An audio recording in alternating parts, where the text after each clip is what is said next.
How an automatic gearbox works. The ZF8HP. An automatic gearbox consists of a metal casing containing up to 1,000 individual parts. The main components of a modern automatic gearbox: transmission casing,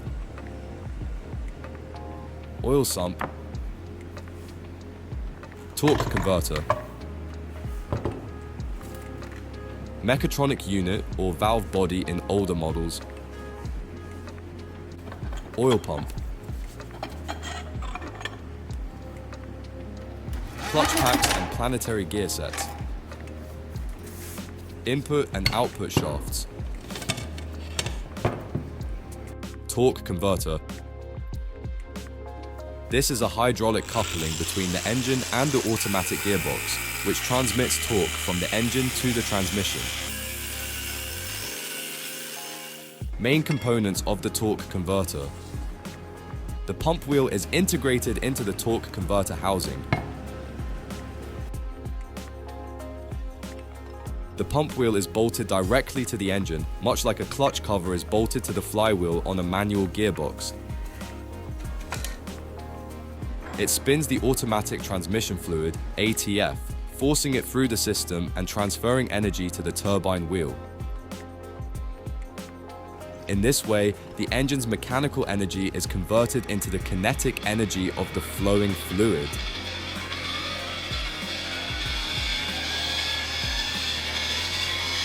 The turbine wheel receives energy from the oil flow and rotates the automatic gearbox input shaft.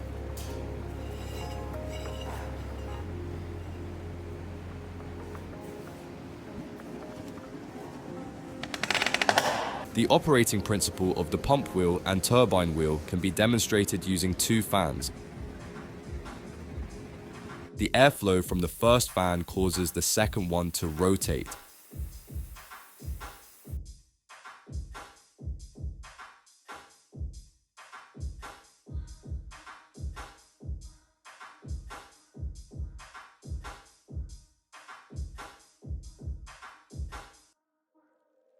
The turbine wheel is connected to the input shaft via a splined connection. At the same time, the turbine wheel has no direct mechanical connection to the torque converter housing. Stator. This is a stationary wheel located between the pump and turbine that accelerates the fluid.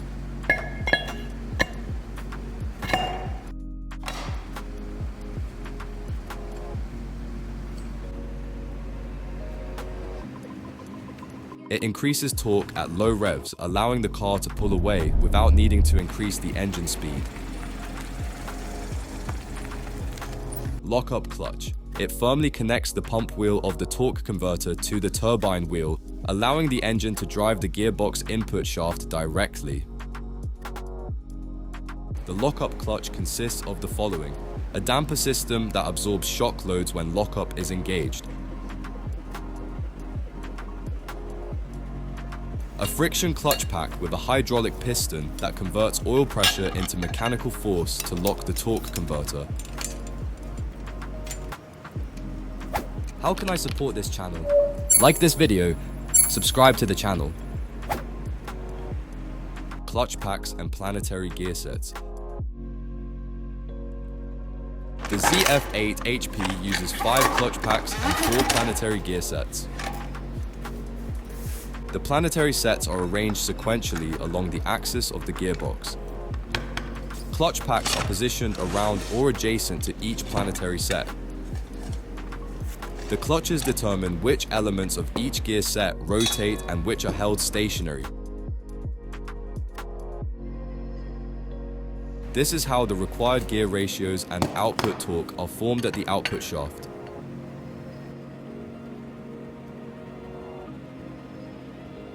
Planetary gear set components: ring gear, sun gear, planet gears housed within the planet carrier. To increase the service life and reduce noise, helical gears with an increased contact area are used.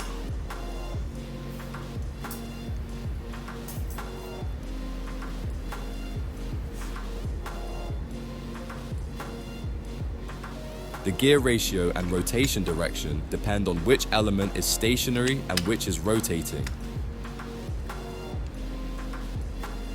In this example, the ring gear is held and the carrier rotates via the sun gear with a ratio of approximately 1:3.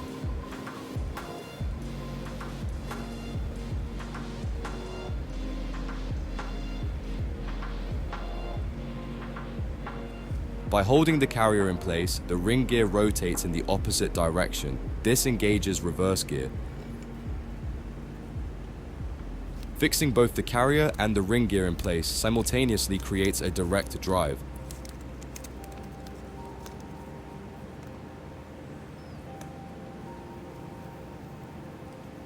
The elements of the planetary gear set are stopped by the friction packs.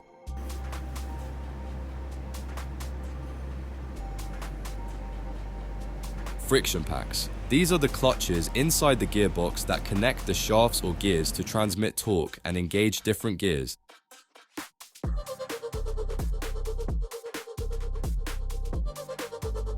Each pack consists of alternating friction plates and steel discs.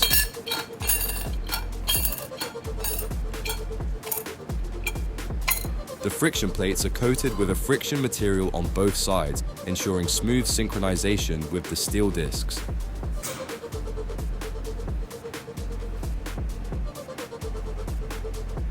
The steel discs feature notches to increase grip with the friction material.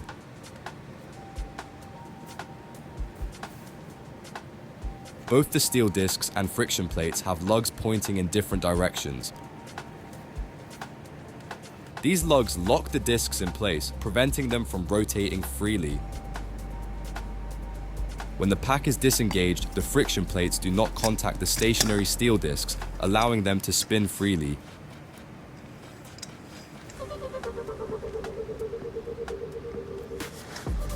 Engaging and disengaging these packs enables control of the gear shifts. An example of the ZF8HP shift logic table, where X indicates an engaged pack.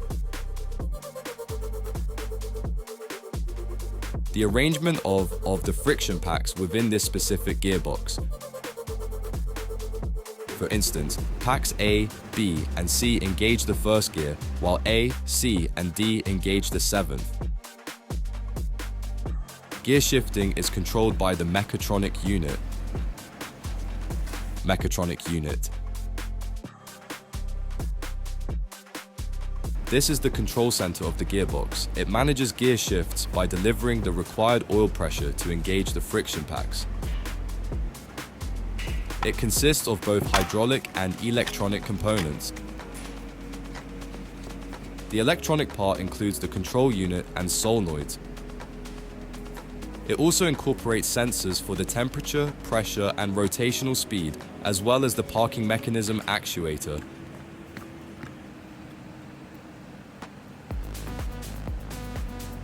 The hydraulic part consists of a valve body with various channels, valves, and springs.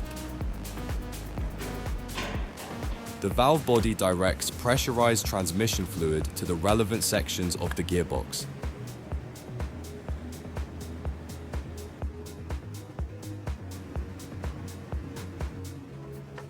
The shape and cross-section of the channels ensure smooth fluid supply to the necessary clutches without sudden pressure spikes. The connection between hydraulics and electronics is provided by the solenoids. Solenoids are electromagnetic valves that regulate fluid pressure by opening or closing based on signals from the ECU.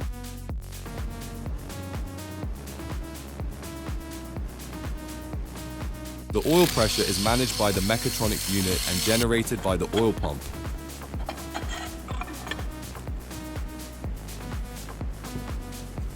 Oil pump. The pump is directly connected to the torque converter via a chain drive and a gear.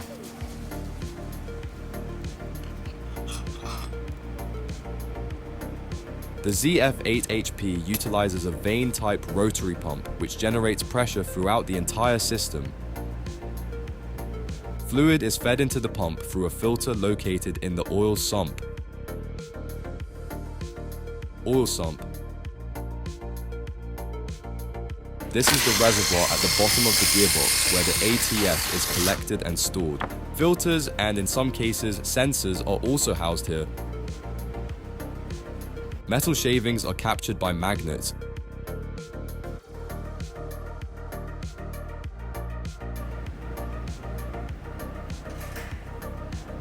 When servicing the gearbox, check the amount of metal shavings as this indicates the level of wear.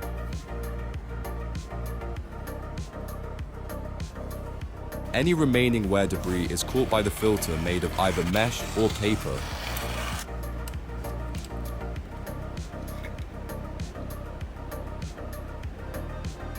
Summary. Knowing the basic components of an automatic gearbox makes it easier to grasp how it works. When the engine starts, the torque converter housing begins to rotate, engaging the oil pump via the chain drive. The pump wheel of the torque converter generates fluid pressure and transfers torque to the turbine wheel.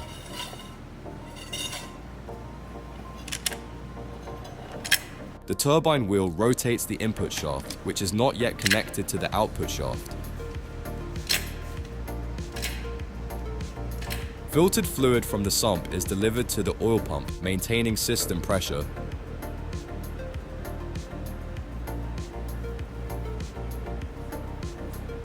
The Mechatronic unit waits for the D mode to be selected. Once activated, it commands the solenoids to open the hydraulic channels.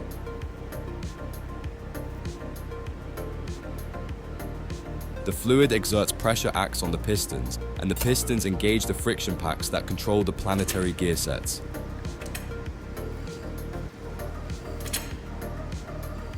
The circuit is complete. Engine torque is transmitted from the input shaft to the output shaft, and then to the wheels. Let us know in the comments which car mechanisms you'd like to learn more about. If you have any questions about the ZF8 HP, leave them below. We'll be happy to answer them.